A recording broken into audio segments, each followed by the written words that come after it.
Hello all of you. Break के पहले हम लोगों ने ईसॉप के ऊपर डिस्कशन की थी। अब हम क्वेश्चन शुरू करेंगे। सो अगर आप लोगों को कोई डाउट होंगे तो आप लोग डाउट यहाँ पे पोस्ट कर सकते। ओके, अनिकेश, मुस्कान, सुब्रता, ओके, चंद्रकांत, आकाश, कार्तिक, एनीवन यहाँ पे जो, ठीक है, नो सर, ठीक है, ओके। सो हम लोग यहाँ पे क्वेश्चन अब शुरू करेंगे। अब हम लोग वन बाय वन। अब आप देखेंगे आपके पास जो बुक है, ओके, उस पे आप आएंगे पेज नंबर 3 पे। पेज नंबर 3 पे जो कि क्वेश्चन नंबर 1 है। क्वेश्चन नंबर 1 जो है हमारा, क्या कह रहा है हमसे? ABC limited grants, ABC limited,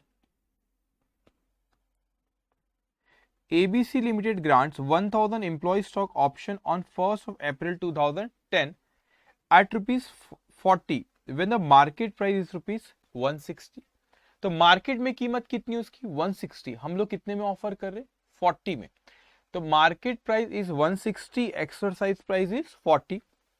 the fair value of option is rupees 120 पर ऑप्शन। फेयर वैल्यू मतलब ऑफ ऑप्शन बोला, ऑफ ऑप्शन, वो ऑप्शन डिस्काउंट जो अमाउंट है वो कह रहा है।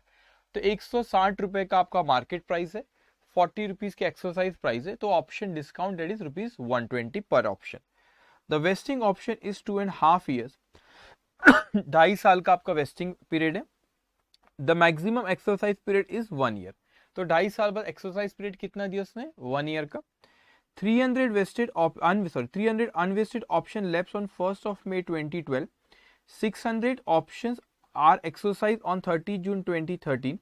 100 vested option lapse at the end of the exercise period. Past journal entries giving suitable narration. So अब हर क्वेश्चन को पहले अपन एनालाइज कर ले अच्छे से, ठीक है। सो ये आपका क्वेश्चन नंबर 1। अब आपको अब लिखना रहेगा। अभी तक जो लिखा हुआ था आपको इसकी भी पीडीएफ मिलेगी, लेकिन पहले जब कंसेप्ट समझाता तो उस पर ध्यान रहना चाहिए आपका, इसलिए मैं जब कहता हूँ कि लिखो मत। अब आपको लिखना रहेगा। तो आपने पहले हेडिंग दे देंगे आप आपके नोटबुक में, accounting for employee stock option plan. Accounting for employee stock option plan, आप ये पहले हेडिंग दे देंगे, accounting for employee stock option plan. उसके बाद फिर आप यहाँ पे उसको लिखेंगे क्वेश्चन नंबर 1, क्वेश्चन नंबर 1, और आपका पेज नंबर कौन सा है? 3। तो क्वेश्चन नंबर 1 पेज नंबर 3 हो बुक का, okay.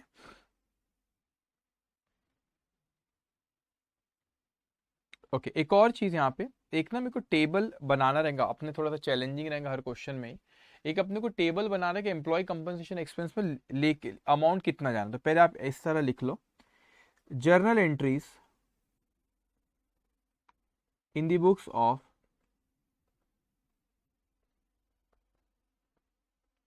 Journal entries in the books of कौन सी company? ABC limited, ABC limited. Journal entries in the books of ABC limited.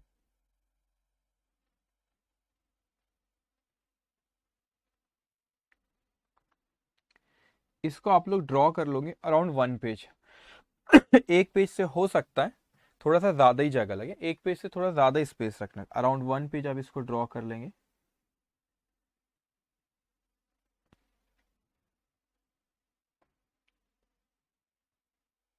मगर एक पेज से, ये तो एक पेज से थोड़ी ज्यादा स्पेस रखना आपने, ठीक है।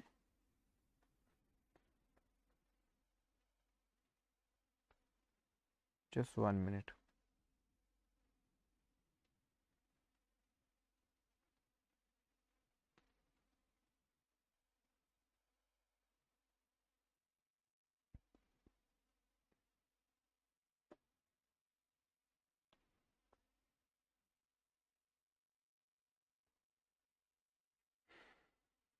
ओके, एक पेज से थोड़ा ज्यादा स्पेस रखना है, ठीक है।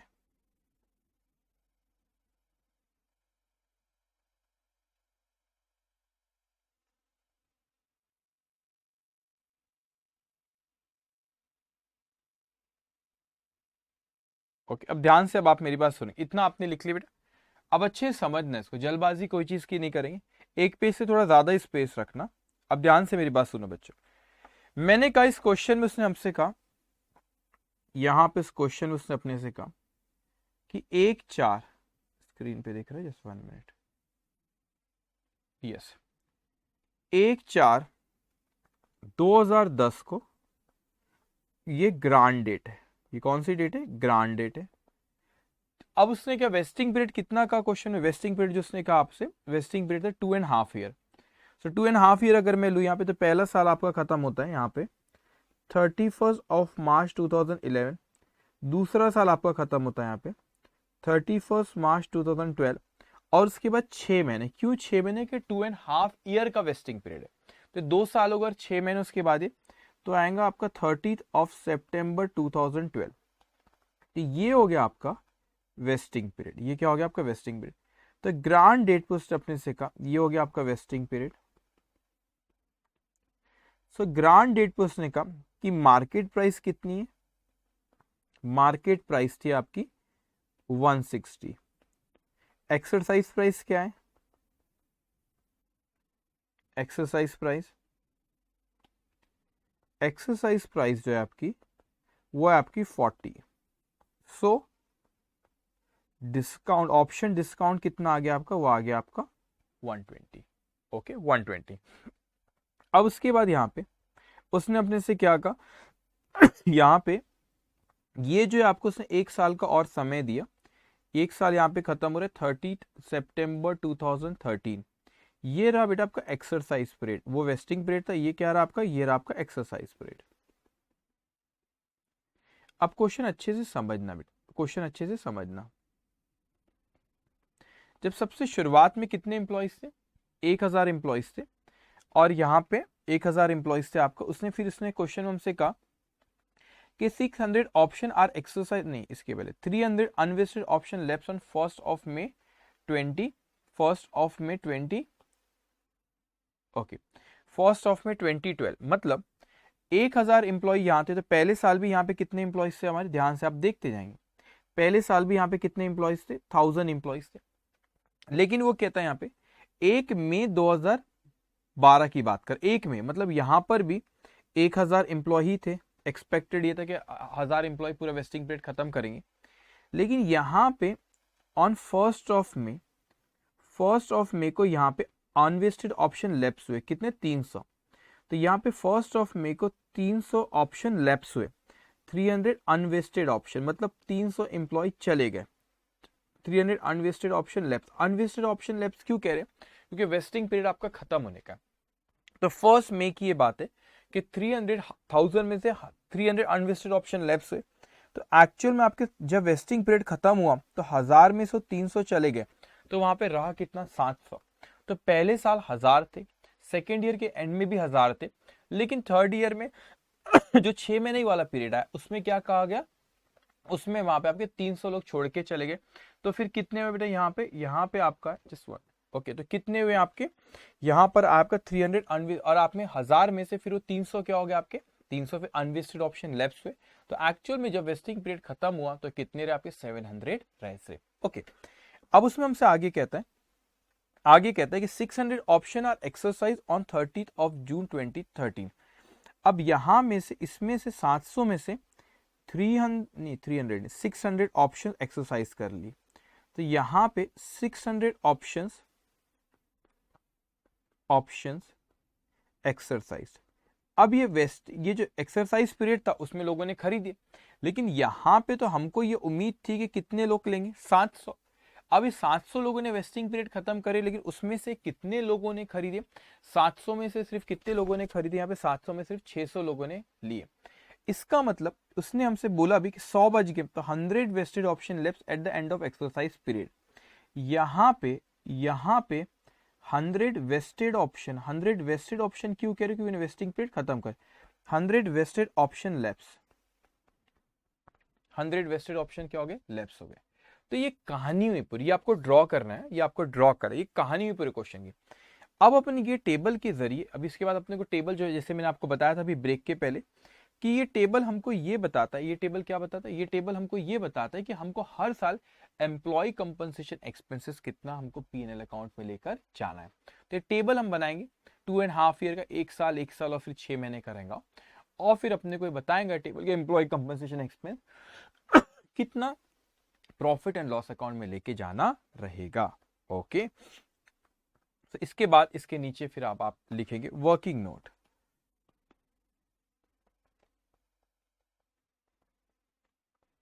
वर्किंग नोट नंबर 1, स्टेटमेंट या calculation of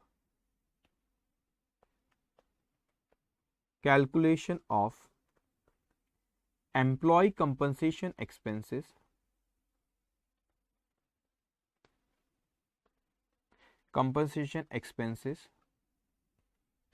to be recognized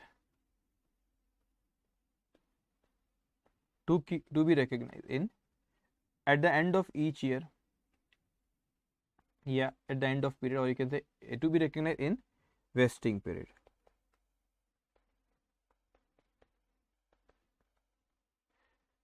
So यहाँ पे आप लिखेंगे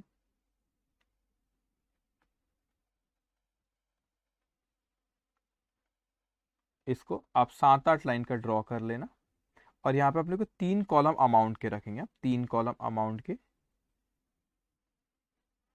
एक आपका कब की बात कर रहा हूँ, 31 मार्च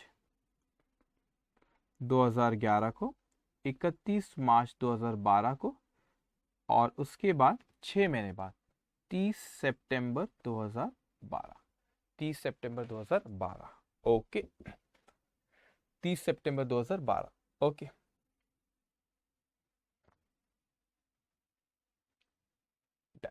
ओके, ध्यान से। सो पहला आपका 6 पॉइंट अपने रहेंगे। पहला, number of option expected to vest, number of option expected to vest, okay. अब ध्यान से बेटा, आपने पहले साल अपने को क्या लगा था कि 1000 लोग पूरे के पूरे, वो जो अपने छोड़ के गए ना 300, वो 300 कहाँ पे गए आपके, वो 300 गए आपके फर्स्ट ऑफ, यहाँ पे फर्स्ट ऑफ मई यहाँ पे गए। तो पहले और दूसरे साल 1000 ही, तो आप चाहो तो अभी लिख लो 1000, फिर वो 300 छोड़ के चले गए, तो कितना बचा 700, ओके। अब आपने नंबर 2, कंपनसेशन एक्सपेंसेस पर ऑप्शन, मतलब ऑप्शन डिस्काउंट जो रहता है, पर ऑप्शन डिस्काउंट जो रहता है। तो यहाँ पे मार्केट प्राइस कितनी थी, अभी आपको पता है मार्केट प्राइस कितनी थी आपकी 160, एक्सरसाइज प्राइस कितना है आपका 40, तो डिस्काउंट कितना हो 120। सो आप यहाँ पे लिखेंगे, यहाँ पे मैं लिख भी लेता हूँ 160 माइनस 40, तो आपका ये आ गया 120 डिस्काउंट पर option. Third, total compensation expenses expected, तो यहां पर आप देखो आपके टोटल ऑप्शन कितने चाहिए, यहाँ पे टोटल ऑप्शन कितने 1000, यहाँ पे कितना 120, पर ऑप्शन 120 है, तो 1000 मल्टीप्लाई बाय 120, एक साल का नहीं तो बंद करते, 1000 मल्टीप्लाई बाय 120 कितना आएगा, स्टेप नंबर 1 मल्टीप्लाई बाय 2, तो 1000 मल्टीप्लाई बाय 120, तो ये आ गया 1,20,000, 1,20,000, स्टेप 1 मल्टीप्लाई बाय स्टेप 2। अब फोर्थ में आप लिखेंगे, पहले फर्स्ट ईयर का पवन पहले पूरा कर लेते, अक्यूमुलेटेड कंपनसेशन एक्सपेंसेस, अभी कैलकुलेशन अच्छे से समझना, मैं इनर कॉलम पे अंदर अमाउंट वाले कॉलम पे लिख देता हूं। मैंने कहा कि आपका एम्प्लॉय कंपनसेशन एक्सपेंस टोटल कितना 1,20,000, तो ये 1,20,000 अगर मुझे 3 साल में नहीं 2.5 साल है, 2.5 ईयर्स है, 2.5 ईयर्स में राइट ऑफ करना है, तो पहले साल के एंड तक कितना राइट ऑफ हो जाना चाहिए, उसका ये मतलब हो रहा है। तो मैंने कहा 1,20,000 2.5 साल में कर, तो पहले साल के एंड तक राइट ऑफ हो जाना चाहिए 48,000। Step number 5, compensation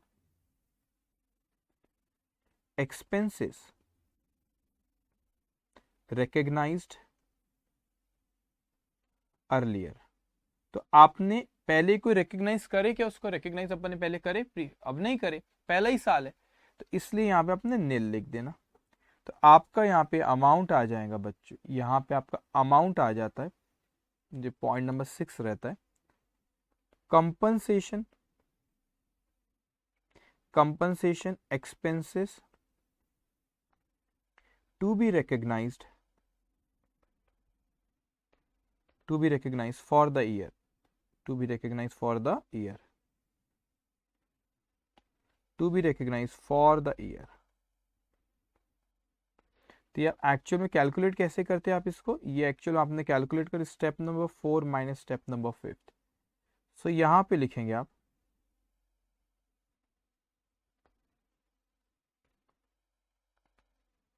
okay.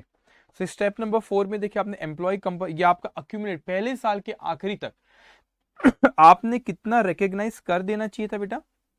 40, पहले साल के एंड तक आपने 48,000 रिकग्नाइज कर देना चाहिए। तो क्या हमने 48,000 रिकग्नाइज कर, अभी तक के कुछ रिकग्नाइज करें? नहीं। तो हमको रिकग्नाइज करना पड़ेगा, कितना रिकग्नाइज करना पड़ेगा? 48,000। अब मैं आता हूं सेकेंड ईयर में। तो सेकेंड ईयर में भी वही पोजीशन थी, 1000 थे और 120 रुपये डिस्काउंट था, तो अमाउंट वही आएगा आपका कितना? 1000 मल्टीप्लाई बाय 120, आगे 1,20,000। अब ये कैलकुलेशन थोड़ा सा ध्यान से है, यहाँ पे थोड़ा अच्छे से समझेंगे आप। अभी जो मैं लिख रहा हूं, मैंने कहा 1,20,000 रुपए, मैंने कहा 1,20,000 रुपए मुझे 2.5 साल में राइट ऑफ करना है। तो दूसरे साल के आखिरी तक, दूसरे साल, देखो यहाँ पे फर्क समझना, यहाँ से 1 से मल्टीप्लाई किया, यहाँ से 2 से, मतलब ये कि पहले साल के एंड तक कितना राइट ऑफ कर देना चाहिए था। ये इसका मतलब है दूसरे साल के एंड तक कितना राइट ऑफ कर देना चाहिए। तो 1,20,000 डिवाइडेड बाय 2.5 मल्टीप्लाई बाय 2, तो वो आता है आपका 96,000। मतलब दूसरे साल के एंड तक हमने 96,000 employ compensation expense right of कर देना चाहिए। लेकिन हमने तो पहले साल कितना राइट ऑफ करे? 48,000। तो 48,000 ऑलरेडी पहले राइट ऑफ कर चुके, तो 96,000 में पहले साल ऑलरेडी 48 राइट ऑफ कर चुके, तो 96 माइनस 48 वो आता है। तो दूसरे साल हमें कितना राइट ऑफ करना पड़ेगा? 48। ओके, अब ध्यान से देखना, मुस्कान ध्यान से सुनो बेटा। स्टेप नंबर 4 और 5 को आप पहले और दूसरे साल को अच्छे से समझो, ठीक है? अब ध्यान से सुनो, यहां पे मैं फिर से एक्सप्लेन करा। मैंने कहा कितने ऑप्शन थे? 1000 ऑप्शन थे। एक ऑप्शन पे आप कितना डिस्काउंट दे रहे हो? 120 रुपए।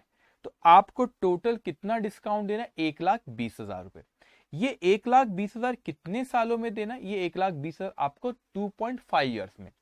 तो मैं कहता हूं 1,20,000 रुपए मुझे 2.5 ईयर्स में देना है। तो पहले साल के आखिरी तक कितना मैंने रिकॉग्नाइज कर देना चाहिए? तो 48। अब ये पहला ही साल है, तो स्टेप नंबर 5 आपसे ये कहती है क्या पिछले साल आपने कोई, पिछले सालों में क्या कोई रिकॉग्नाइज करे क्या? नहीं नहीं सर, ये तो पहला ही साल है।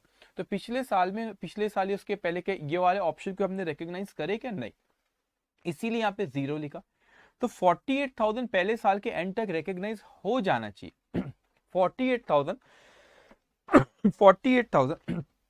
पहले साल के एंड तक रिकॉग्नाइज हो जाना चाहिए, और हमने अभी तक के कुछ भी रिकॉग्नाइज नहीं करे, इसीलिए 48 minus 0 that's come 48,000। Second year में आया तो हमको 1,20,000, वही पोजीशन 1000 थे हमारे पास, 1,20,000 आए। अब 1,20,000 अगर मेरे को 2.5 ईयर्स में रिकॉग्नाइज करना है, तो सेकेंड ईयर के एंड तक, ऐसा इसका ये मतलब होता है, सेकेंड ईयर के एंड तक हमने कितना रिकॉग्नाइज कर देना चाहिए था? टोटल 96,000। ये 96,000 में पिछले साल ऑलरेडी हम 48 रिकॉग्नाइज कर चुके, तो सेकेंड ईयर के एंड तक 96 हो जाना चाहिए। 96 में से 48 ऑलरेडी रिकॉग्नाइज होगा, इसीलिए मैंने यहाँ पे 48 लिखा। तो 96 टोटल सेकेंड ईयर के एंड तक हो जाना चाहिए, उसमें 48 ऑलरेडी पिछले साल हो चुके। तो इस साल मुझे कितना करना पड़ेगा? इस साल मुझे करना पड़ेगा 48। सो 96 माइनस 48 दैट्स कम 48। अब समझ में आया? जिनका डाउट था वो बताएंगे, उनको समझ में आई ये चीज? ओके, अब हम आते थर्ड ईयर पे। तो थर्ड ईयर में सिर्फ 6 ही महीने, 2.5 ईयर, मतलब 2.5 साल का वेस्टिंग पीरियड था। तो थर्ड ईयर में आते, वहां पर वही, अब यहाँ पे देखो 1000 में से बच्चों 700, 1000 में सब 700 ही रहे, 300 छोड़ के चले गए। तो अब ये यहाँ पे कितना रहेगा 700 मल्टीप्लाई बाय 120, तो वो कितना आता है, ये आता है बच्चे 84,000। ये यहाँ पे ना मैंने ऐसे लिख लो, बल्कि ये बार बार अमाउंट नहीं लिख सकते ना, इसको ऐसे लिख लें यहाँ पे, step number 1 multiply by step number 2, step number 1 multiply by step number 2। सो यहाँ पे आप देखोगे 700 ही है बच्चे, क्योंकि 300 छोड़ के चले गए, तो 700 है, एक पे 120, तो तीसरे साल हमको पता चला अरे ना ना ना ये तो बहुत गलत हो गया। हमको जो 2.5 साल में हम अभी तक मान रहे थे कि 1,20,000 रुपए रिकॉग्नाइज करना है एम्प्लॉय कंपनसेशन, एक्चुअल में हमको 2.5 साल में बात पता चला कि एक्चुअल में वो 1,20,000 नहीं 84 ही रिकॉग्नाइज करना था। तो अगर मैं कहता हूं यहां पे कि ये कैलकुलेशन अच्छे से समझना, मैंने कहा कि 84,000 मैं कहता हूं मुझे रिकॉग्नाइज करना था 2.5 ईयर्स में, तो 2.5 ईयर्स के एंड तक, यहाँ पे देखो किससे मल्टीप्लाई किया मैंने 2.5 से, थोड़ा सा छोटा लिखा स्पेस नहीं था, 2.5 है वो। अब यहाँ पे 84,000 अगर हमको 2.5 ईयर्स में राइट ऑफ करना है, तो 2.5 ईयर्स के आखिरी तक कितना हो जाना चाहिए था, देखो पहले साल था, ये पहले साल का एंड था इसलिए मल्टीप्लाई बाय 1, दूसरे साल का एंड था इसलिए 2, ये 2.5 साल वाला इसलिए 2.5 ईयर्स के एंड तक कितना रिकॉग्नाइज हमने कर देना चाहिए था, हमने कर देना चाहिए था 84,000। अब इस कैलकुलेशन को समझना, क्या मुझे कोई बता सकता है कि कितना हम ऑलरेडी रिकॉग्नाइज कर चुके, क्या कोई मुझे बता सकता है कि ऑलरेडी हम लोग कितना रिकॉग्नाइज कर चुके eight the end of 2.5 year 30 सितंबर 2012 को, क्या मुझे कोई बता सकता है कि ऑलरेडी हम लोग कितना रिकॉग्नाइज कर चुके, ऑलरेडी कितना रिकॉग्नाइज हो चुका है 2.5 ईयर्स अगर मैं कहूँ तो। Okay, anyone? मैं स्टेप नंबर 5 जो है वो 30 सितंबर का 96,000, very good Bhaumik, very good. अब वो कहते हैं यहाँ पे करेक्ट, अब सुनो यहाँ पे आप यहाँ पे 96 रिकॉग्नाइज करें। सर बोले कैसे 96 रिकॉग्नाइज करें, समझना, मैं यहाँ पे लिख देता हूँ। पहले साल आपने 48 रिकॉग्नाइज करे, दूसरे साल 48 करे, तो पहले साल आपने 48, प्रीवियसली अर्लियर आपने कितना रिकॉग्नाइज करे बेटा, देखो प्री अर्लियर यहाँ पे 48 पहले साल, दूसरे साल 48, तो याद है आप लोग को अभी क्लास में जब पढ़ाया था मैंने, ये वो अमाउंट लिख रहा हूँ, ये 10,000 और ये 6,000, ये वो लिख रहा हूँ मैं। तो प्रीवियसली मैंने कितना रिकॉग्नाइज कर रहा हूँ उसको, प्रीवियसली उसको रिकॉग्नाइज करो 48 और 48, तो कितना प्रीवियसली रिकॉग्नाइज हो गया 96,000, तो ये आया आपका 96,000। ये 96 कैसा है सबको समझ में आया, 48 प्लस 48, 48 प्लस 48, इतना हम लोग रिकॉग्नाइज कर चुके। ओके, सो यहाँ पे आप लिखोगे 84,000 माइनस 96,000, तो ये आ गया नेगेटिव। अरे सर ये क्या हुआ, 12,000 रुपए नेगेटिव आए कैसे, 98 सबको समझ में आया कैसे, जल्दी एक स्टूडेंट ने गलत जवाब दिए एक आध, मगर इसलिए मैं बार बार पूछ रहा हूँ 96 कैसे आया सबको समझ है, 48 प्लस 48 कैसे आया 96, वो 48 प्लस 48, ओके 48 प्लस 48 96।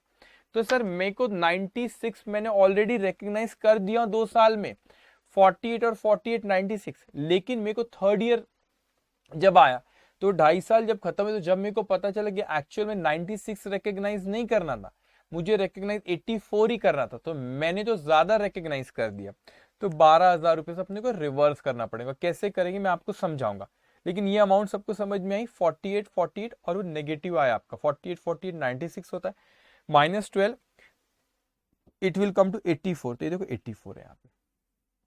ओके ठीक है, ये टेबल सबको समझ में आया कि ये बड़ा इंपॉर्टेंट है, मुझे बताओ ये टेबल सबको समझ में आया, ये टेबल अगर समझ में आया होगा तो आप बोलो, फिर मैं इसकी जर्नल एंट्री पे मैं आगे आता, इसकी जर्नल एंट्रीज फिर हम लोग अभी करेंगे।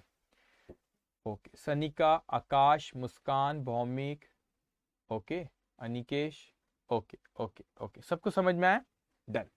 अब अपने को जर्नल एंट्रीज, अब अपने लिए काम बहुत आसान है, क्यों काम आसान है, क्योंकि अपने को अभी पता चल गया कि एम्प्लॉय कंपनसेशन एक्सपेंसेस हर साल कितना पीएनएल में लेके अपने को जाना है, वो 12,000 नेगेटिव में बताता हूँ कैसे करना है उसको, ठीक है।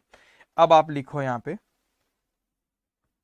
अब आ जाओ आप जर्नल एंट्रीज पे, ओके जर्नल एंट्रीज पे अब आप आ जाएंगे और अब आप लिखते जाएंगे 31 मार्च, पहला साल जो आपका खत्म हो रहा है, ठीक है, 31 मार्च 31st of March 2011, employee compensation, employee compensation expenses account debit to ESOP outstanding account.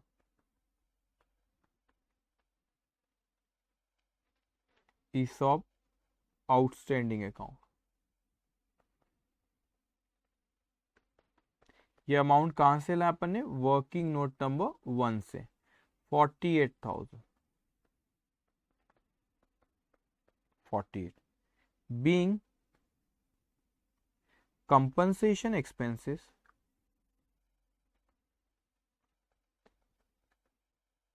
recognized in respect of employee stock option plan.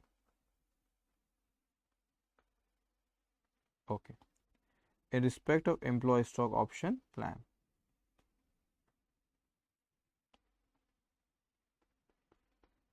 Okay अब इसको कहाँ लेके जाते हैं अपन? एम्प्लॉय कंपनसेशन एक्सपेंस को पीएनएल में. तो आप यहाँ एंट्री पास करेंगे. Profit and loss account debit. Profit and loss account debit 48,000 to employee compensation. Employee compensation expenses account 48,000. Okay, being employee compensation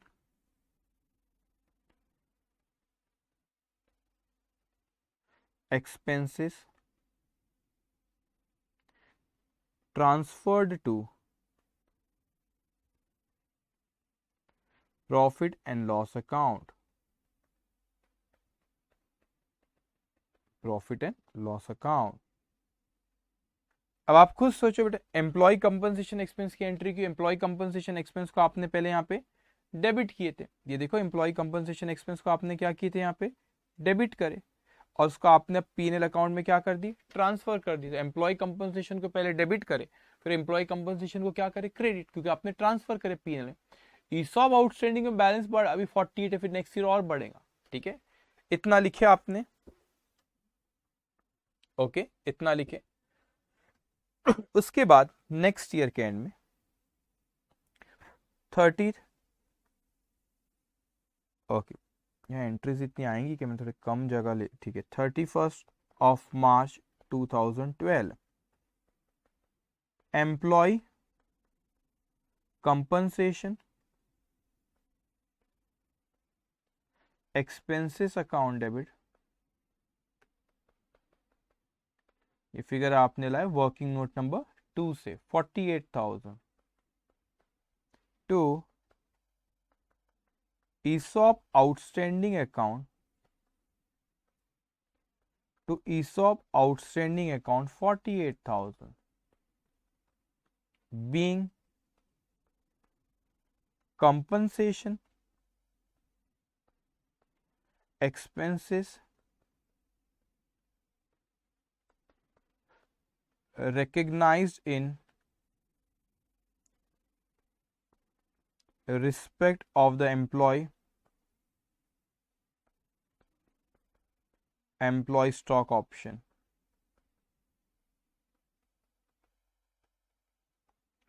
अब ये एम्प्लॉय कंपनसेशन एक्सपेंस को कहाँ ट्रांसफर करते हैं? प्रॉफिट एंड लॉस अकाउंट में. So you will pass entry profit and loss account debit 48,000. ये 48,000 कहाँ से? वर्किंग नोट से लाए. 48,000 to employee compensation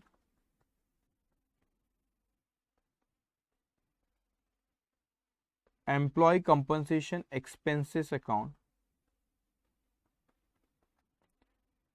48,000 being employee compensation expenses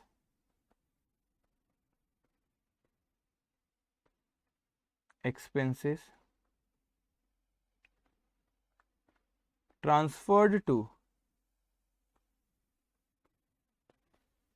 profit and loss account, profit and loss account. Okay, अब उसके बाद आएंगे आप 30 ऑफ सितंबर को। क्या हुआ भाई 30 ऑफ सितंबर को? 30 सितंबर 2012। अब देखो यहाँ पे जब मैं एंट्री पास करने लगा, मैंने कहा चलो एंट्री पास करते, एम्प्लॉय ये आपने employee compensation expense account debit to ESOP outstanding, ये आपने पहले ऐसी एंट्री पास करे 48 48 48, लेकिन आपने यहाँ पे देखिए कि टोटल आपने ज्यादा से पहले ही रिकॉग्नाइज कर दिए। तो अपने को यहाँ पे 12,000 रुपए से कम करना है, 12,000 रुपए से क्या करना है कम, तो उसकी एंट्री अब 12 ईसॉप आउटस्टैंडिंग में कितना बैलेंस है 48 48 96 है, लेकिन होना कितना चाहिए था 84, इसीलिए नेगेटिव आया, इसलिए नेगेटिव है 12,000 रुपए।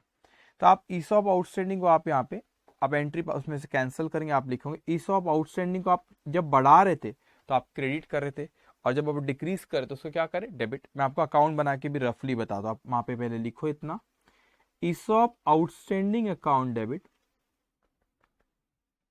या आपने फिगर लाए वर्किंग नोट नंबर 1 से, वर्किंग नोट, अच्छा मैंने वर्किंग नंबर 2 लिख दिया ऊपर से गलती से, वर्किंग नोट नंबर 1 है।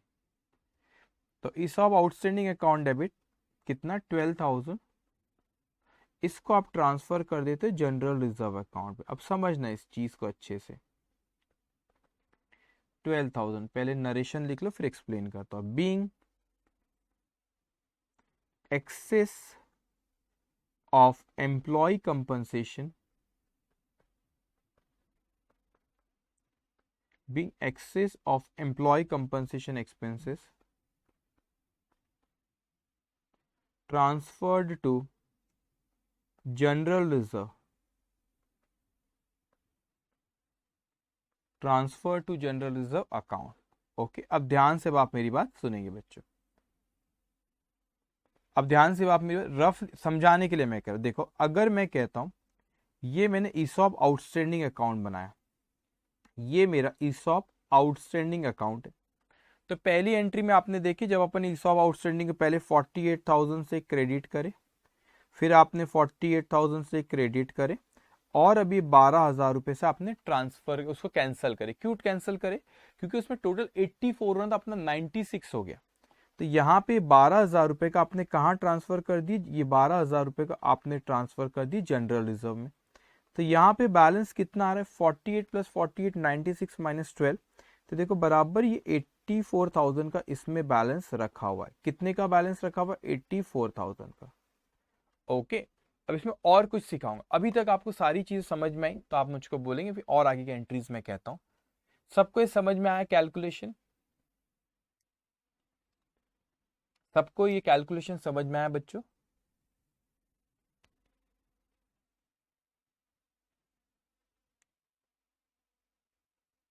ओके ठीक है, यस सर, ओके एवरीवन, अभी तक जो अपन एंट्रीज पास करे सारी एंट्रीज ओके ठीक है। अब ध्यान से, अब वो समय आ गया एक्सरसाइज पीरियड वाले का, जो उन्होंने एक्सरसाइज पीरियड में क्या कहते कि उन्होंने बोले कि हम इसको जो खरीदेंगे, लेकिन यहाँ पर जो एनालाइज करे आपने देखे कितने खरीदे, यहाँ पे नीचे मैंने यहाँ पे एनालाइज किया, यहाँ पे कितने खरीदे उन्होंने, उन्होंने जो खरीदे यहाँ पे 700 के हिसाब से बात चल रही थी, लेकिन खरीदे कितने, यहाँ पे 600 ऑप्शन ही एक्सरसाइज कराए, 600 ऑप्शन ही एक्सरसाइज कराए। तो यहाँ पे जब खरीदे उन्होंने, तो यहाँ पे ध्यान से बच्चों, मेरे पास पैसा आया, लेकिन पूरे के पूरे 700 नहीं, एक्सरसाइज कितने का करा, एक्सरसाइज 600 का ही हुआ, 600 ही खरीदे, 100 नहीं खरीदे, उसके बारे में बात करेंगे। तो मैंने कहा पैसा आया भाई, पैसा आया तो एंट्री पास किया, बैंक अकाउंट डेबिट, इसकी कोई तारीख दे रखा था कि एक्सरसाइज कब कराया उसने, यस 600 ऑप्शन और एक्सरसाइज 30 जून 2013। अब यहाँ तारीख कहाँ लिखूं, मैं कुछ और ही लिख दिया वहां, यहाँ लिख लेना बेटा तारीख 30 जून 2013 कैसे आया, एक सेकेंड जस्ट 1 मिनट, एक करेक्शन रहेगा उसमें। अच्छा 1 साल का समय था तो बराबर 30 जून 2013 बराबर है, 30 जून 2013 में डेट लिख लेना। 1 साल का समय था उनको, 30 सितंबर 2012 से 30 सितंबर 2013, तो बीच में 30 जून को ना एक्सरसाइज करे 600 ऑप्शन। अब मुझे आप एक बात बताओ, यहाँ पे मैंने कहा पैसा आया बैंक अकाउंट डेबिट, लेकिन 700 पहले तो हमने मान के चले थे कि 1000 लेंगे, फिर वो 700 पे आ गए थे 2.5 साल के आखिरी तक।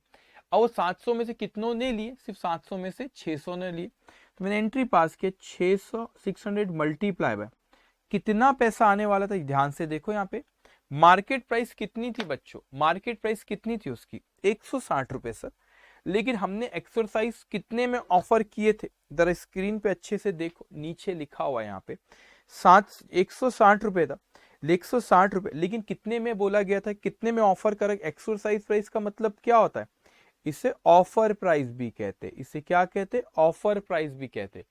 तो एक बात बताओ बच्चों कि 700 थे, 700 रुपए, 700 थे सॉरी, उसमें तो 600 ले रहे, लेकिन प्राइस की बात करो मैं, 160 रुपए मार्केट प्राइस था, हमने कितने में ऑफर करे, 40 रुपए में मात्र। तो मेरे पास 40 रुपए आएगा, तो मैंने कहा 600 मल्टीप्लाई बाय 40, तो ये आता है 600 मल्टीप्लाई बाय 40 करूं तो ये कितना आता है, ये आता है 24,000। कितना आ रहा है बच्चों, ये आ रहा है आपका 24,000। तो आप यहाँ पे एंट्री पास करें बैंक अकाउंट डेबिट 24,000। क्या एंट्री पास किया बच्चों, बैंक अकाउंट डेबिट 24,000। अब उसके बाद यहाँ पे अभी एक लाइन का स्पेस रखना, मैंने कहा सर यहाँ पे टू इसको उनको शेयर दे रहे, तो equity share capital account, equity share capital account, तो मैंने कहा 600 और उसकी फेस वैल्यू 10 रुपए, तो ये आ गया 6,000 रुपए इक्विटी शेयर कैपिटल।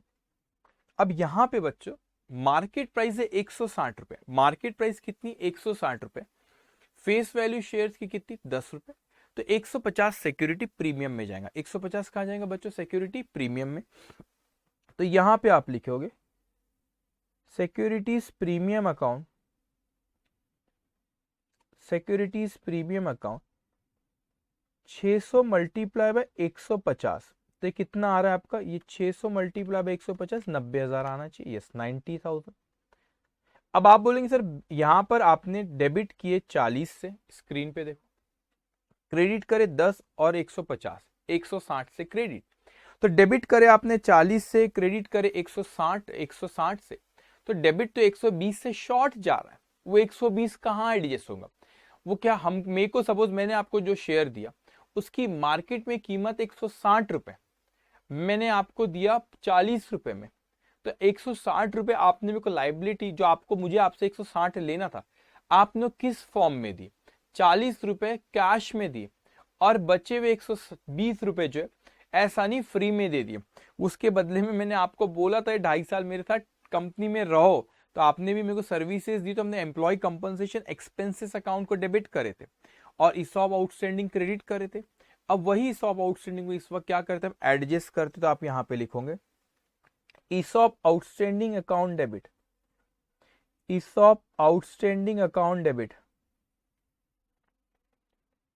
कितना अमाउंट है, ईसॉप आउटस्टैंडिंग 600 शेयर, और आपने 120 रुपए का ये डिस्काउंट का अमाउंट है, तो कितना होता है 600 मल्टीप्लाई बाय 120, 72,000 से आप क्या करोगे इसको डेबिट।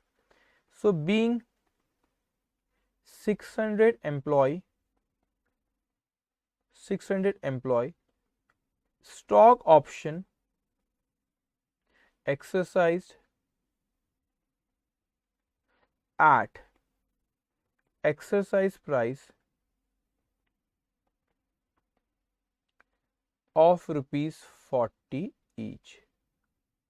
ओके, अब मैं आपसे एक क्वेश्चन पूछता हूं, और कोई डाउट होगा तो आप पूछ सकते हो। मेरा क्वेश्चन ये, क्या ईसॉप आउट, देखो एम्प्लॉय कंपनसेशन एक्सपेंस जो था हर साल का वो तो पीएनएल अकाउंट में चले गया, एम्प्लॉय कंपनसेशन एक्सपेंस जो भी था उसको पीएनएल अकाउंट, लेकिन क्या ईसॉप आउटस्टैंडिंग अकाउंट क्लोज हो चुका है क्या, मैं आपसे पूछ रहा हूं, क्या ईसॉप आउटस्टैंडिंग अकाउंट क्लोज हो चुका है क्या, क्या ईसॉप आउटस्टैंडिंग अकाउंट क्लोज हो चुके?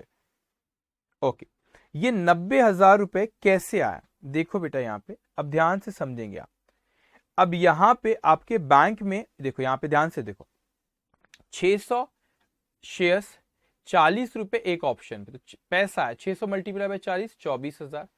आपका यहां पे 10 रुपए आपकी फेस वैल्यू थी, मार्केट प्राइस कितनी थी बच्चों, मार्केट प्राइस कितनी थी सर, मार्केट प्राइस थी 160 रुपए, उसमें से 10 रुपए का सिक्योरिटी, 10 रुपए का फेस वैल्यू, तो 150 रुपए क्या आ गया आपका सिक्योरिटी प्रीमियम। तो मार्केट में कीमत थी 160, आपकी फेस वैल्यू थी 10, तो बचा हुआ सिक्योरिटी प्रीमियम। नहीं नहीं नहीं सर, ऐसी बातें नहीं कर रहा। नहीं नहीं नहीं सर, 40 रुपए में हमने लिए तो 40 में से 10 फेस वैल्यू, तो 30 रुपए आपका सिक्योरिटी प्रीमियम। ना ना ना ना ना, 30 रुपए सिक्योरिटी प्रीमियम नहीं बेटा, वो आप मार्केट, क्योंकि आपने ऐसा नहीं कि 140, ये 120 रुपए जो मैंने यहाँ पे लिखा, जो डिस्काउंट का अमाउंट है, ऑप्शन डिस्काउंट जिसको फेयर वैल्यू ऑफ ऑप्शन कहते हैं, उसके बदले में कुछ अपने को मिला नहीं, उसके बदले में अपने को कुछ मिला। वो एम्प्लॉय ने अपने में 2.5 साल काम किया और वो एम्प्लॉय कंपनसेशन को हम पीएनएल में लेकर भी गए बेटा। तो इसीलिए आपको इसको यहाँ पे ऐसे ही बोलेंगे कि 120 भी रिकॉर्ड करना है, तो 40 और 120 160, 10 रुपए आपका फेस वैल्यू, तो 150 रुपए क्या हो गया आपके सिक्योरिटी प्रीमियम। अब ये जिनका डाउट था बेटा वो मेरे को बताओगे, ये समझ में आया आपको? जिनका डाउट, जिन्हें पूछे थे पता है उन्हें चैट बॉक्स में लिखे, तो वो बताएंगे समझ में आई चीज यहाँ पे। अब मेरा क्वेश्चन बच्चों यहाँ पे कि क्या आप बताओ ईसॉप आउटस्टैंडिंग अकाउंट, यहाँ पे ईसॉप आउटस्टैंडिंग देखो, मैंने यहाँ पे ईसॉप आउटस्टैंडिंग 72 से क्या किया, डेबिट किया। तो मैं 72,000 से यहाँ पे डेबिट करता हूं, तो आप मुझे बताओ क्या ये ईसॉप आउटस्टैंडिंग अकाउंट क्लोज हो गया क्या? क्या ये ईसॉप आउटस्टैंडिंग अकाउंट क्लोज हो गया क्या? रौनक मुझे बताओ क्या ईसॉप आउटस्टैंडिंग, मुस्कान क्लियर है सर, ओके। तो यहां पे बताओ ईसॉप आउटस्टैंडिंग क्या क्लोज हो गया क्या बेटा? जवाब दो, क्या ईसॉप आउटस्टैंडिंग अकाउंट क्लोज हो गया हमारा यहाँ पे? नहीं हुआ। अब कोई जवाब दे सकते हैं नहीं हुआ, कितने से नहीं हुआ? यहां पर आपका बैलेंस आ रहा है, बैलेंस कितने का? 84 माइनस 72 कितना आ रहा है? 12,000 रुपए। तो 12,000 रुपए इसमें बैलेंस अभी भी आ रहा है। अभी जो बैलेंस आ रहा है 12,000 रुपए, इसको हो गया एक्सरसाइज पीरियड खत्म हो गया, तो कोई ये बता सकते हैं 12,000 क्यों बैलेंस आ रहा है? क्योंकि 600 में से सिर्फ 600 में से नहीं 700 में, सॉरी 700 में से 600 लोगों ने ही खरीदे थे। तो वेस्टिंग पीरियड कंप्लीट कितने लोगों ने की? 600। 600 में से सॉरी 700, 700 ने कंप्लीट, 700 ने कंप्लीट, 700 में से 600 ने ही खरीदे, ये 100 ने नहीं। वेस्टेड ऑप्शन, वेस्टिंग पीरियड खत्म भी करे लेकिन वेस्टेड ऑप्शन क्यों लैप्स किया? क्योंकि उसको कंप्लीट उन्होंने बाद में नहीं खरीदे। ऑप्शन है, कंपल्शन नहीं है, इसीलिए 100 आउटस्टैंडिंग में मेरे यहाँ पे बैलेंस दिख रहा है। तो कौन सा बैलेंस है? 100 लोगों का जिन्होंने नहीं खरीदे। तो इसको कहाँ ट्रांसफर करते? इसको ट्रांसफर करते, मैंने आपको बताया था, इसे ट्रांसफर करते जनरल रिजर्व में। जो रेडिंग में मैं लिखता हूँ स्क्रीन पे आपको दिख रहा है, एग्जाम में नहीं लिखना होता है, वो आपको समझाएं, आप भी अपने नोटबुक में लिखो, आप भी रेडिंग से लिखो, एग्जाम में मत लिख के आना उसको, ठीक है। सो यहाँ पे आप एंट्री पास करेंगे। देखो आपने ईसॉप आउटस्टैंडिंग को बच्चों यहाँ पे क्या करे, ईसॉप आउटस्टैंडिंग को क्या करे आपने? डेबिट करे। सब एंट्री पास करेंगे यहाँ पे ईसॉप आउटस्टैंडिंग अकाउंट। ये कब? जब एक्सरसाइज पीरियड खत्म हो गया। तो कब हुआ? हाँ, तो 30 सितंबर 2012, 30 सितंबर 2013 तक था। तो यहाँ पे लिखो 1 अक्टूबर 2013 ESOP outstanding account debit, ESOP outstanding account debit कितना? 12,000 जो उसमें बैलेंस था, to general reserve account, to general reserve account कितना अमाउंट हुआ? 12,000 being balance of ESOP outstanding, being balance of ESOP outstanding after the exercise period, exercise period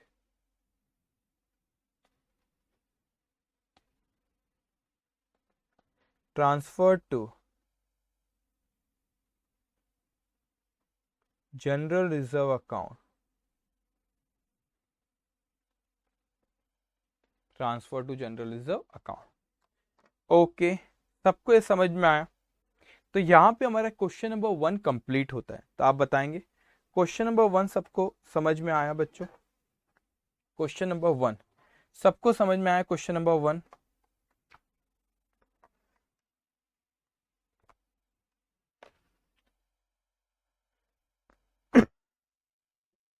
question number 1, okay. Regular पढ़ना है, देखो बहुत इंपॉर्टेंट होता है। पहले दिन तो अपन बड़े जोश में रहते हैं ना, पहले दिन में बड़े जोश में रहते, उसको करते सारा, और कुछ दिन में क्या करते, फिर जोश ठंडा हो जाता है। वो जोश ठंडा होना नहीं चाहिए।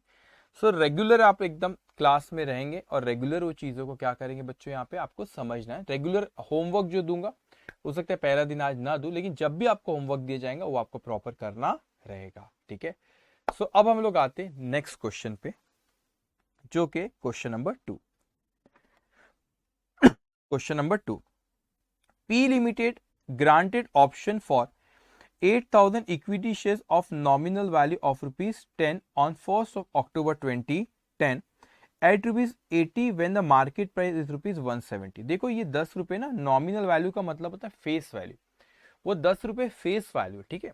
लेकिन मार्केट में कीमत कितनी है 170, हमने कितने में ऑफर करे 80 में, तो मार्केट में कीमत है 170, हमने कितने में ऑफर करे 80 में, तो 170 की चीज 80 में ऑफर कर रहे हैं, ठीक है, कम कीमत पे। तो एम्प्लॉय वो जो ऑप्शन डिस्काउंट 170 माइनस 80 कर वो आ जाएगा। The vesting period is 4.5 year. वैसे क्वेश्चन डिफिकल्ट नहीं है, ये लेंदी है। क्यों लेंदी? 4.5 ईयर, तो अभी 2.5 साल, अभी 4.5 ईयर, तो टेबल भी अपना 5 कॉलम अमाउंट के बनेंगे वो, है ना, जो आप उसके बाद फिर हर साल अपने को एंट्री पास करना पड़ेगा। 4,000 unvested option lapsed on 1st December 2012, 3,000 option were exercised on 30 September 2015, and 1,000 vested option lapsed at the end of the exercise period. Pass journal entries for the above transaction। Entry पास करना है अपने को, लेकिन थोड़ा सा यहाँ पे सिंपल क्वेश्चन है, लेकिन अपने को यहाँ पे ज्यादा साल का है, ठीक है। तो यहाँ पर आप लिखो क्वेश्चन नंबर 2। अब एक चीज ख्याल रखेंगे, इसमें एंट्रीज बहुत है, तो आप 1.5 पेज, बल्कि 2 पेज छोड़ दो, थोड़ा ज्यादा रहे चल जाएगा, 2 पेज आप स्पेस छोड़ दो बेटा, 2 पेज के स्पेस आप छोड़ देंगे, तो 2 पेज स्पेस रखो, 2 पेज से ज्यादा 2 पेज स्पेस रखो, ठीक है, 2 पेज का स्पेस रखना आप। उसके बाद फिर आप यहाँ पे लिखोगे, ठीक है। अब ध्यान से यहाँ पे अच्छे से समझना, पहले 2 पेज का स्पेस रख दो आप, 2 पेज का स्पेस रखना, उसके बाद लिखना आपने यहाँ पे, अच्छे से समझना। यहाँ पे सबसे पहले 1/10, पहला साल आपका कब शुरू है? 1 अक्टूबर 2010, 1/10/2010 ये आपकी ग्रांड डेट थी। तो यहाँ पे उसने बोला मार्केट प्राइस कितनी है आपकी, यहाँ पे उसने बोला मार्केट प्राइस कितनी है आपकी, मार्केट प्राइस क्वेश्चन में बोला 170। ईपी मतलब एक्सरसाइज प्राइस, एक्सरसाइज प्राइस कितनी है आपकी 80। एग्जाम में नहीं बनाना होता है, ये समझाने बना रहा हूँ। तो डिफरेंस आपका कितना आ जाएगा, ये आ जाएगा 90। तो ये ऑप्शन वो एम्प्लॉय कंपनसेशन एक्सपेंस जो बोलते हैं ना वो है। एक सेकेंड ना, मैं पहले, अच्छा इसको बाद में लिख लूंगा, ठीक है। तो ये 90 आपको, अरे आया नहीं स्क्रीन पे, आ जाएगा। तो एम्प्लॉय आपका 170 माइनस 80। अब उसने 4.5 ईयर, तो पहला साल आपका यहाँ पे खत्म हो रहा है 31 मार्च 2011 को खत्म हो रहा है। दूसरा साल आपका 31 मार्च 2012, तीसरा 31 मार्च 2013, चौथा 31 मार्च 2014। ये कितना हो गया आपके 3.5 ईयर, और ये आखिरी 31 मार्च 2015। ये पीरियड जो है बच्चों, ये आपका वेस्टिंग पीरियड, ये आपका वेस्टिंग पीरियड। अब यहाँ पे ये आपका वेस्टिंग पीरियड, वेस्टिंग पीरियड, और उसके बाद ये जो आपका वक्त है ये रहेगा आपका exercise period, exercise period, okay, exercise period. ध्यान से बच्चों, अब क्या होगा, ये वाला हमारा कौन सा एक्सरसाइज पीरियड, ध्यान से। अब मैंने कहा यहाँ पे कि ये 3 चीज में उसने पहले हमसे कितने ऑप्शन थे, 8,000 इक्विटी शेयर्स दे रहे आप, है ना, granted option for 8,000 equity shares. अब 4.5 ईयर, तो वो कहते हैं कि 4,000 अनवेस्टेड ऑप्शन लेफ्ट ऑन 1 दिसंबर 2012। तो 1 दिसंबर 2012 आ कहाँ रहा है, पहले तो आप वो देखो 1 दिसंबर 2012 यहाँ पर आ रहा है, नहीं 31 यहाँ पर आएगा, 1 दिसंबर 2012 यहाँ पे आ रहा है। तो ये आपका 1 दिसंबर 2012, ठीक है। यहाँ पे 1 दिसंबर तो 31 था, 1 दिसंबर, ठीक है। यहाँ पे कितने ऑप्शन लेफ्ट है, 4,000 अनवेस्टेड ऑप्शन, क्योंकि वेस्टिंग पीरियड खत्म नहीं, अनवेस्टेड ऑप्शन लेफ्ट, यहाँ पे अनवेस्टेड ऑप्शन लेफ्ट है 4,000। अब शुरुआत में कितना था बेटा, शुरुआत में आपका था यहाँ पे 8,000। तो ये पहले साल के आखिरी में जो 6 महीने बाद भी यहाँ पे 8,000 ही रहे।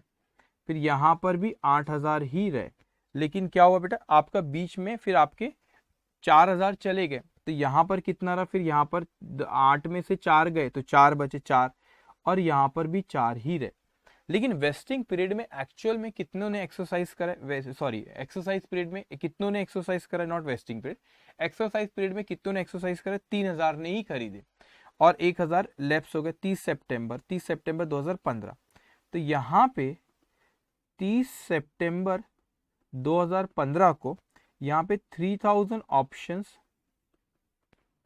ऑप्शंस एक्सरसाइज, 3,000 ऑप्शंस क्या करेंगे, एक्सरसाइज करे, और यहाँ पे जब ये वेस्टिंग पीरियड खत्म हो गया, तो यहाँ पे वेस्टिंग पीरियड कह रहा था, एक्सरसाइज पीरियड खत्म हो गया, सो 1,000 वेस्टेड ऑप्शन लेप्स्ड, यहाँ पे 1,000 वेस्टेड ऑप्शन लेप्स हो गए, क्योंकि 4 में से 3,000 नहीं खरीदे, तो कंपल्शन नहीं होता, ऑप्शन होता है, तो 4 में से 3 नहीं खरीदे तो कितने, एक क्या हो गया आपके, लैप्स हो गए, क्वेश्चन में बोला भी उसने एक लैप्स हो गया। ठीक है, ओके। सो ये हमारा डिस्कशन किससे, ये आपने 2 पेज का स्पेस रख रहे हैं एंट्रीज लिखने के लिए। अब उसके बाद अपन वर्किंग नोट बनाएंगे, working note,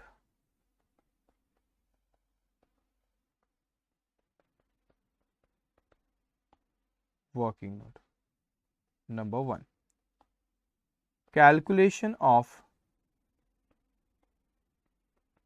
employee compensation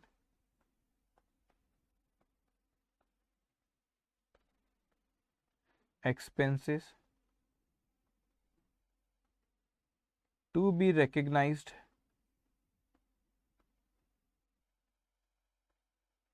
in vesting period।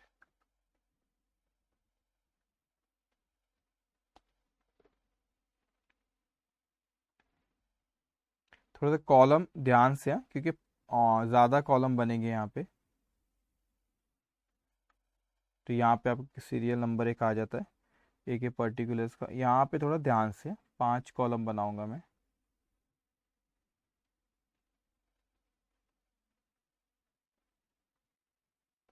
Okay, ध्यान से बेटा, ओके।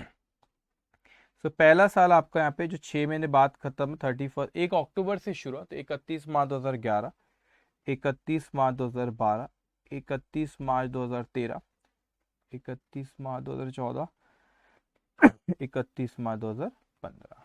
ओके, एक स्टूडेंट कहते हैं वर्किंग नोट भी पहले कर सकते हैं, पहले कर सकते, लेकिन ये प्रेफर करना कि आप बाद में बना, क्योंकि जनरल इंस्टीट्यूट के जो सजेस्टेड, पहले भी करे तो कोई दिक्कत नहीं है, लेकिन क्या होता है इंस्टीट्यूट के सजेस्टेड आंसर में क्या होता है, वर्किंग नोट हमेशा आखिरी में दी रहती है, इसीलिए मैं ऐसा कर रहा हूँ। लेकिन आपको कभी ऐसा लगा नहीं यार, जजमेंट नहीं आ पा रहा है कितनी जगह का स्पेस रखना है, फिर आपने इसको पहले ही बना लेना, ठीक है। लेकिन अगर जजमेंट ला सकते हो तो इसको बाद में आपने वर्किंग नोट बनाना, ओके, ठीक है। अब उसका शुरू करते हैं, आपका पहला point, number of option expected to vest, कितने ऑप्शन एक्सपेक्ट करते हैं कि वेस्ट होंगे, ठीक है। अब ध्यान से, आपको क्वेश्चन में अभी मैंने ऊपर लिखा रफली 8 3 साल है, फिर 4 4 है, ठीक है। तो यहाँ पे 8,000, 8,000, नहीं पहले पहले इसमें है आपका एंड में 8, एक सेकेंड, एक सेकेंड, एक सेकेंड, एक सेकेंड, ओके, फिर है आपका 8, जस्ट 1 मिनट, यह आपका कहाँ दिया उसने, 12, ठीक है, अच्छा यहाँ पे, ठीक है, ठीक है। तो यहाँ पे आपका आ गया 4,000, 2015 ना, यहाँ पे मैंने लिखा नहीं गलती से, तो 2014 तक ही लिखा, यहाँ पे भी 4, ये तो शुरुआत है, ठीक है। तो 8 8 4 4 4, ठीक है।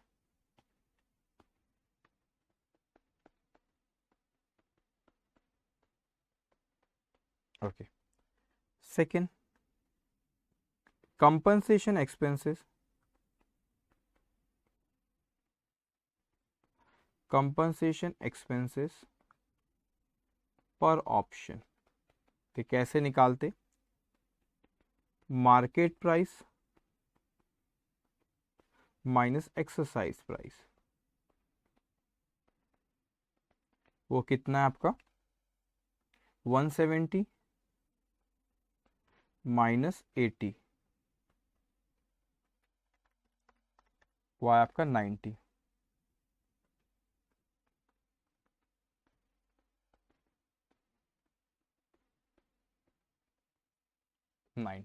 Okay. Third, total compensation expenses,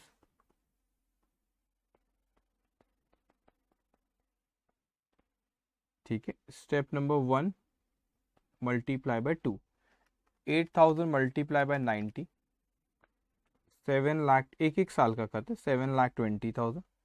fourth, accumulated compensation expenses, accumulated compensation expense, ध्यान से बेटा। तो पहले साल तो मुझे यही लगा कि अगर 7,20,000 मुझे राइट ऑफ करना है कितने सालों में, 4.5 ईयर्स में, तो पहले साल के आखिरी तक कितना हो जाए, पहले साल भी नहीं, पहले साल में अभी 0.6 मेहनती है, तो 4.5 अगर, सॉरी 7,20,000 अगर 4.5 ईयर्स में, तो 0.5 ईयर्स में कितना, तो आधे, मतलब पहला साल आपने 4.5 साल क्या लिया आपने, पूरे आपने 4.5 ईयर्स में करना है आपको 7,20,000, पहले ऐसे ही लगा था आपको 31 मार्च 2011 को, तो अभी 6 महीने, क्योंकि 1 अक्टूबर से शुरू हुआ, ठीक है, 1 अक्टूबर से, तो 6 में, तो अपने को 6 महीने में कितना, 7,20,000 डिवाइड बाय 4.5 मल्टीप्लाई बाय 0.5, सो अपने को यहाँ पे कितना रिकॉग्नाइज करना है पहले साल कि अभी 6 महीने के एंड के बाद, 6 महीने बाद 80,000 रिकॉग्नाइज हो जाना चाहिए। Fifth, compensation expenses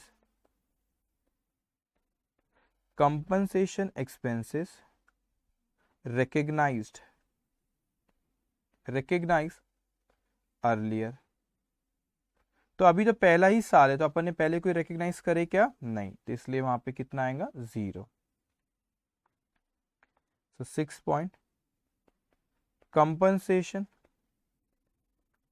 expenses to be recognized for the year। Step number 5 नहीं, स्टेप नंबर 4 -5, तो आपके ये पहले मतलब 31 मार्च 2011 तक 80,000, यहाँ पे देखो 80,000 रिकॉग्नाइज हो जाना चाहिए, आपने कुछ रिकॉग्नाइज करे अभी तक के नहीं, तो इसीलिए यहाँ पे आपका आ जाएगा 80,000। अब सेकेंड ईयर में आते हैं अपन, तो यहाँ पे वही था कि 8,000 थे ऑप्शन, एक्सपेक्टेड 8,000 मल्टीप्लाई बाय 90, उतना ही अमाउंट आएगा 7,20,000, 7,20,000। How much it will come, 7,20,000। सो अगर ये 7,20,000 7,20,000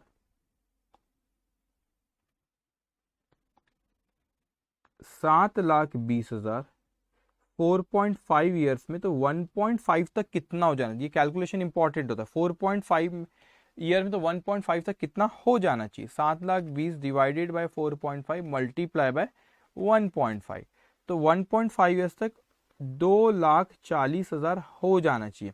तो क्या हमने प्रीवियसली रिकॉग्नाइज करे कुछ इसको, हाँ 80,000 पहले कर चुके, तो 80,000 आप यहाँ पे 80,000 रुपये यहाँ पे इसमें से माइनस करो, 2,40,000 1.5 ईयर तक हो जाना चाहिए, तो उसमें से आपने 80,000 ऑलरेडी रिकॉग्नाइज कर चुके हो, तो यहाँ पर कितना लिखना पड़ेगा अपने को, यहाँ पे लिखना पड़ेगा 1,60,000, 1,60,000।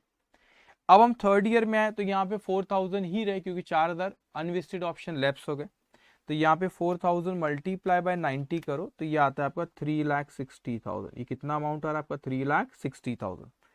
अब यहाँ पे मैं कहता हूं कि यहाँ पे कहते कि 3,60,000 रुपये मुझे राइट ऑफ करना है, 3,60,000 मुझे राइट ऑफ करना है, 4.5 ईयर्स में तो 2.5 ईयर्स हो गए, तो वहां तक कितना, ये आपने 3,60,000 क्यों लेके 3,60,000 क्योंकि यहाँ पे 3,60,000 आए, चेंज हो गए सर, यहाँ 727 या 360 क्यों, क्योंकि यहाँ पे 4,000 ही बचे। ओके, तो यहाँ पे 3,60,000 डिवाइडेड बाय 4.5 मल्टीप्लाई बाय 2.5, तो ये कितना हो गया आपका 2 लाख, तो ये हो गया अमाउंट आपका कितना 2 लाख, 2 लाख।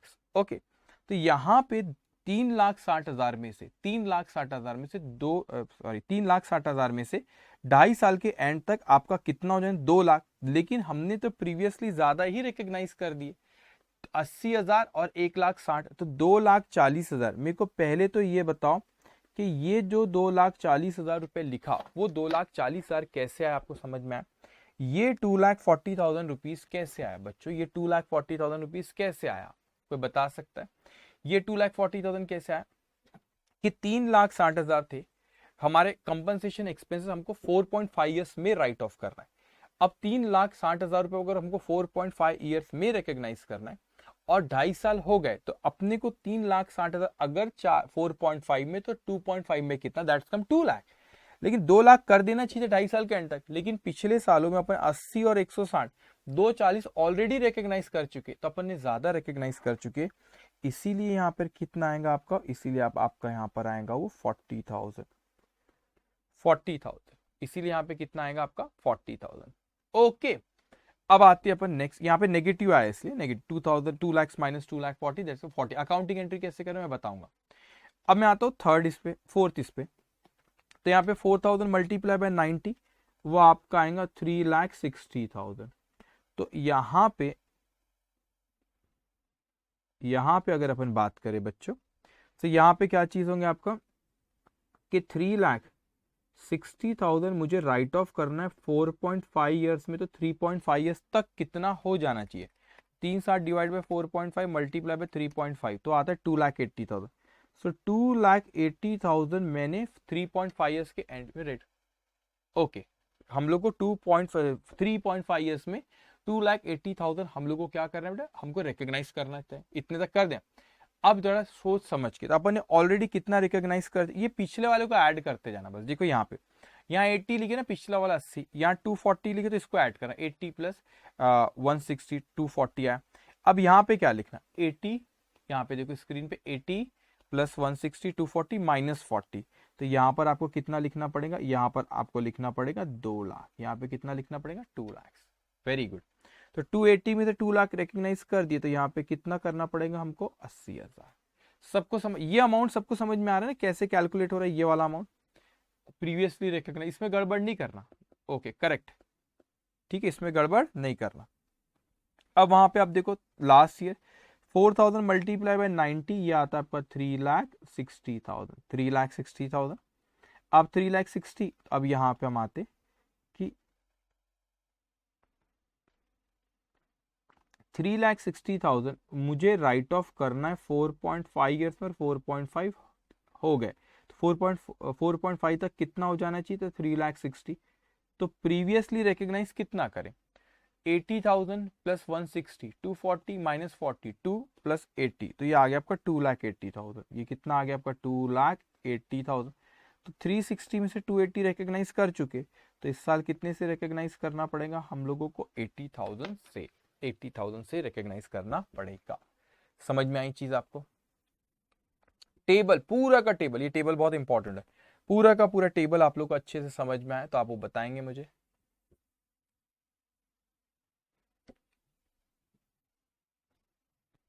ओके, सबको समझ में आया टेबल?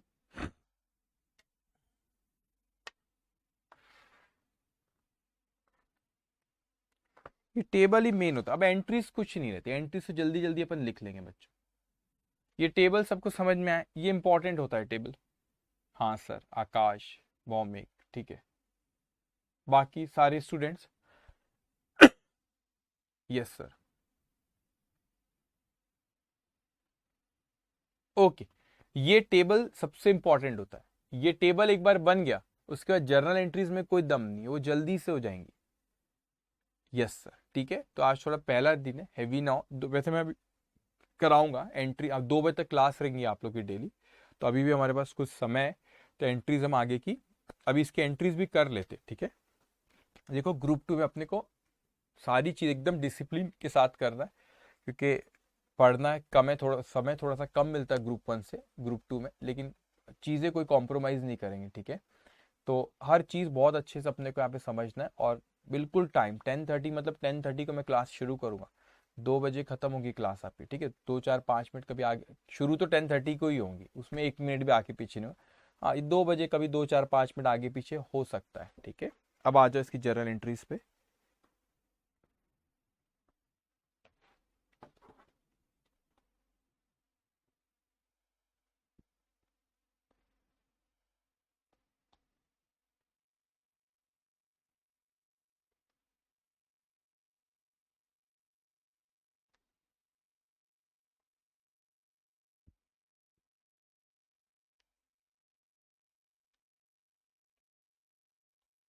जर्नल एंट्रीज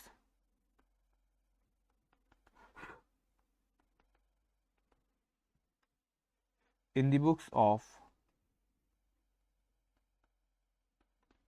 कुछ नाम दिया है, P limited, P limited. Okay, अब आप लिखते जाएंगे, थोड़े स्पीड में लिखेंगे। ओके, अपने पास अभी अराउंड 20 से 25 मिनट और सारी एंट्रीज लिखना है। लिखेंगे आप पहला, 31st March 2011, employee compensation,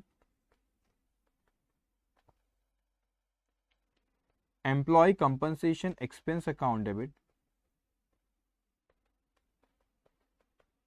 working note number 1 में अभी अपन ने कैलकुलेट करते 80,000, यहाँ लिख लो working note number 1। To ESOP outstanding account, ESOP outstanding account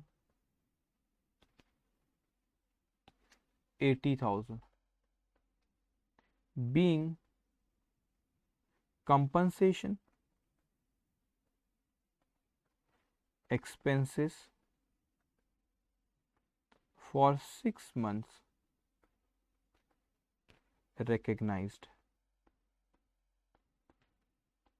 अब ये 6 महीने में साल खत्म हो, क्योंकि ऑप्शन 1 अक्टूबर को ग्रांट डेट थी। ठीक है, अब यहाँ पे आप P&L अकाउंट में ट्रांसफर कर दो इसे। Profit and loss account debit, profit and loss account debit,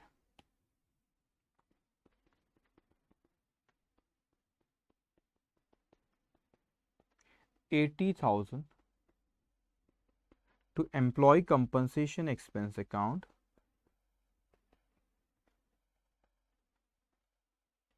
employee compensation expenses account 80,000, being compensation expenses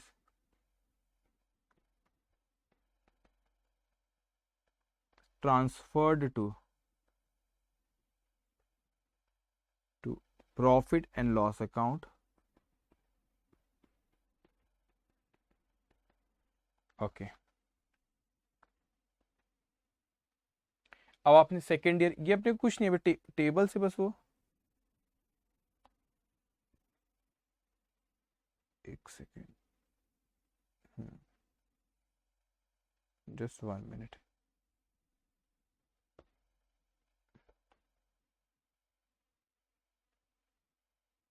okay, ठीक है, टेबल से बस अपने को फिगर्स लेना रहेगा। देखो टेबल में यहाँ पे कितना है, 1,60,000, बहुत सिंपल, बस यहाँ से फिगर से लेते जाना। तो आप लिखोगे 31st March 2012, employee compensation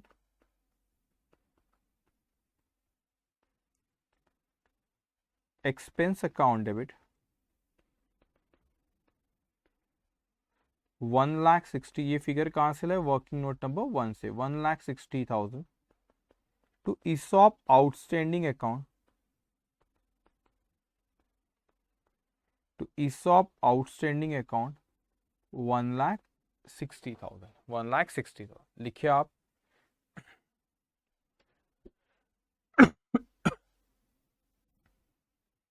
okay,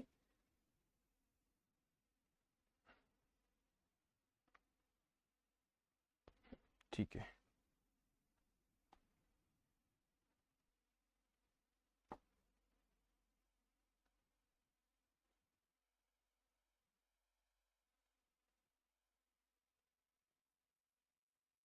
okay, अब आप लिखिए उसके, इतना लिखिए, उसका नरेशन आप लिखिए, being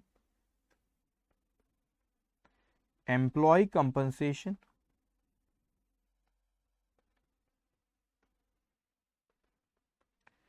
expenses recognized for the year. Okay 1,60,000 sorry amount तो लिख चुका है नरेशन, ठीक है। अब उसके बाद इसको पीएनएल अकाउंट में ट्रांसफर करेंगे, तो एंट्री आप पास करेंगे, profit and loss account debit, profit and loss account debit 1,60,000 to employee compensation expense account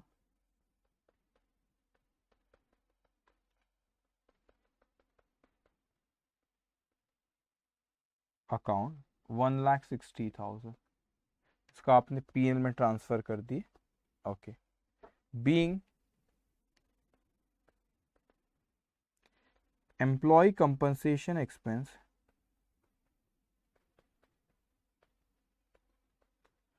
expenses transferred to profit and loss account, profit and loss account. Okay ध्यान से अब आते हैं, तो अब कुछ भी नहीं, अपने को सी वो अमाउंट कैलकुलेट करना इंपॉर्टेंट था, वो एंट्रीज थी अपने को लिखना है।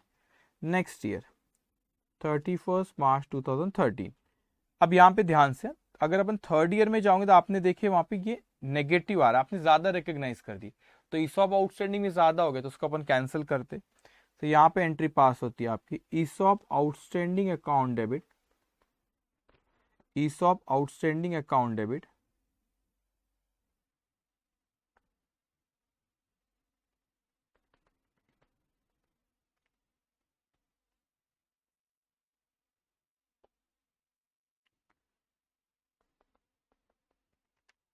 ESOP outstanding account debit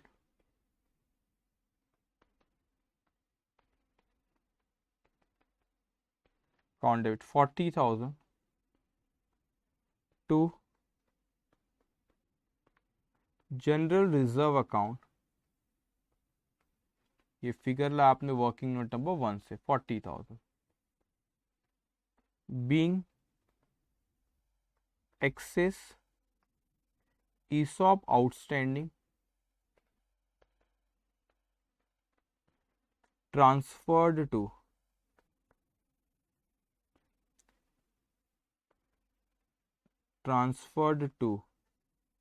general reserve account.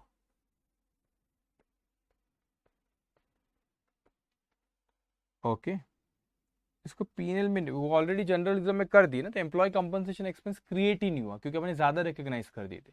Okay इसलिए एक ही एंट्री पास है। फिर आपका 31 मार्च 2014, फिर कितना था आपका, जब वो है आपका फिर 80 दोनों साल 80 ठीक है। Employ compensation expense account debit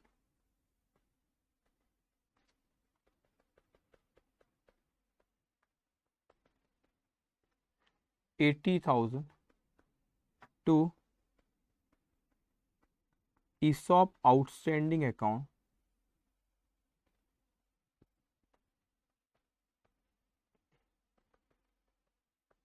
working note number 80,000 being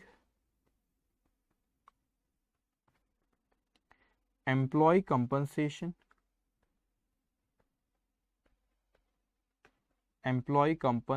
recognized,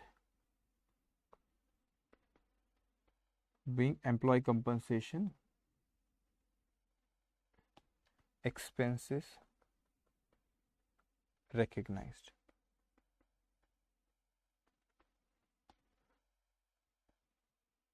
okay अब इसको पीएनएल में ट्रांसफर करते, so profit and loss account debit, profit and loss account debit 80,000 to employee compensation expenses account 80,000 being employee compensation expenses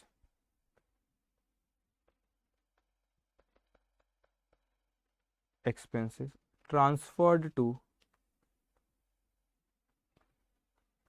profit and loss account.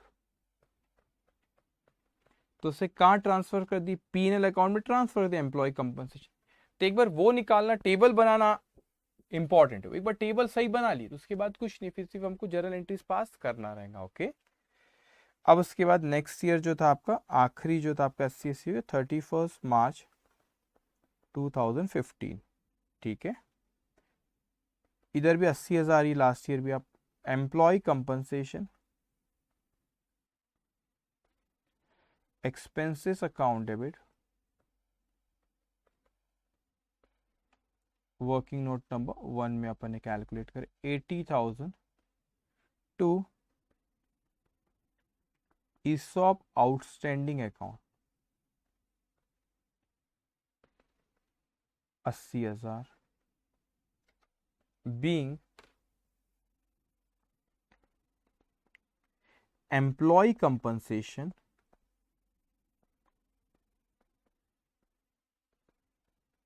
Expenses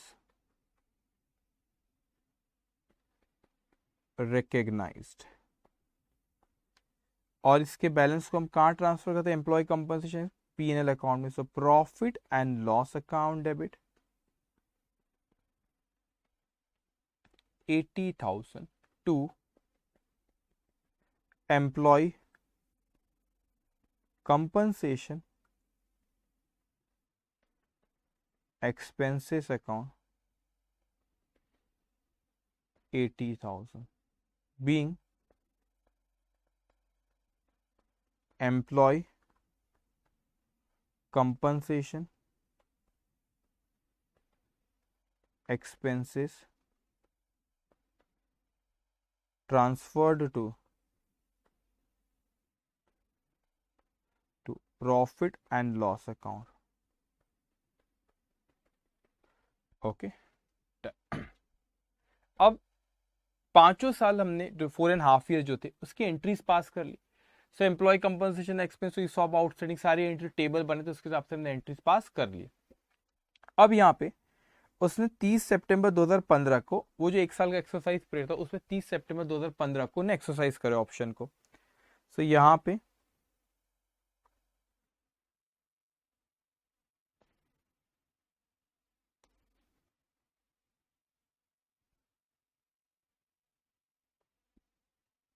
तीस सितंबर 2015 को, ध्यान से बेटा, अब ऑप्शन एक्सरसाइज करे तो कितनों ने एक्सरसाइज करे यहाँ पे बताया था। 4,000 में से सिर्फ 3,000 नहीं एक्सरसाइज करे, 1,000 वेस्टेड ऑप्शन लेफ्ट हुआ है, तो वो आपका ESOP आउटस्टैंडिंग अभी क्लोज नहीं होगा। देखो पहले आप लिखो फिर मैं आपको बताता हूं। इसको आप लिखो यहां पे लिखेंगे आप bank account debit, bank account debit 3,000 नहीं लिए। एक्सरसाइज प्राइस कितना था, 80। 80 कहां से है, देखो एक्सरसाइज प्राइस कितना है, 80। ESOP outstanding account debit, ESOP outstanding account debit, ESOP outstanding account debit. Okay, account debit कितना, 3,000 था। ये ESOP आउटस्टैंडिंग कौन सा होता है बेटा, जो डिस्काउंट का अमाउंट होता है। डिस्काउंट का अमाउंट कितना है, 90। तो 90 rupees to equity share capital account, to equity share capital account 3,000 multiply by 10 to securities premium account,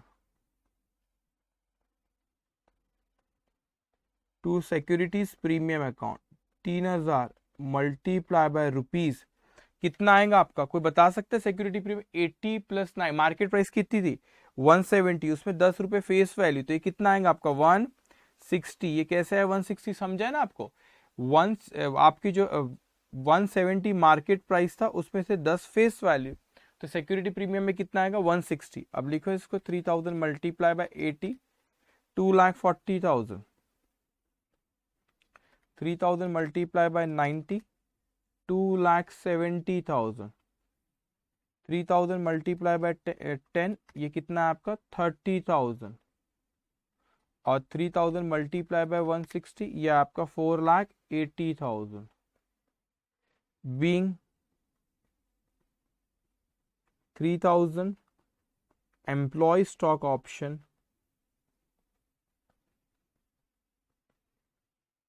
exercised at an exercise price